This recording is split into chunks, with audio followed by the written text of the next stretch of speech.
చాలా మందికి వాళ్ళ ఊరు గుర్తొస్తుంది, వాళ్ళ ఫ్రెండ్స్ గుర్తొస్తారు. ఫ్రెండ్స్ అనగానే మన స్కూల్ గుర్తొస్తుంది, మన కాలేజ్ గుర్తొస్తుంది. యూనో పెద్ద అయినాక హౌ లైఫ్ చేంజెస్, కలవడం తగ్గుతుంది. సో అవన్నీ గుర్తొచ్చినాయి, అందరికీ గుర్తొస్తుంది వాళ్ళ చిన్నప్పుడు మెమరీస్ అన్ని. ఇన్ఫ్యాక్ట్ ఒక పాయింట్లో ఐ వాజ్ కొంచెం ఎమోషనల్ అయ్యాను.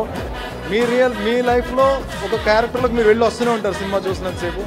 Beautiful experience. అసలు ఏం emotions, so authentic, all the performances are, its so nice and so happy for committee కుర్రాళ్ళు. సార్ ఎస్పెషల్లీ ఆ 10 ఏళ్ళ లుక్ వేరియేషన్, ఏది ఒరిజినల్లో ఏది కష్టపడి చేశారో అర్థం కాలేదన్నమాట. Wonderful role. New era for pink elephant into the feature films. చాలా హ్యాపీగా ఉంది. What I can guarantee is that what they guaranteed, they promise you a nostalgic ride, and that's what I got. This movie will be a rage, and that's for sure.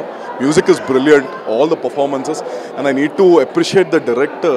And for the first movie, inta mandi debutants toti whatever he did is a feat. It's an achievement, I should say. Seriously నేను చూసింది హైదరాబాద్లో, కాకపోతే మా ఊరు వెళ్ళి మళ్ళీ అక్కడికి వచ్చినట్టుంది. అంత బాగుంది. వీడు నా ఫ్రెండ్ ఇలాగే కదా, వీడు అలాగే కదా, నేను ఇంతే కదా. Such a feel good film. And I loved it. ఈ ప్లీజ్ డూ వాచ్. కమిటీ కుర్రాళ్ళు ఒక్క మాటలో చెప్పాలంటే తాడ తీసేశారు అంతే.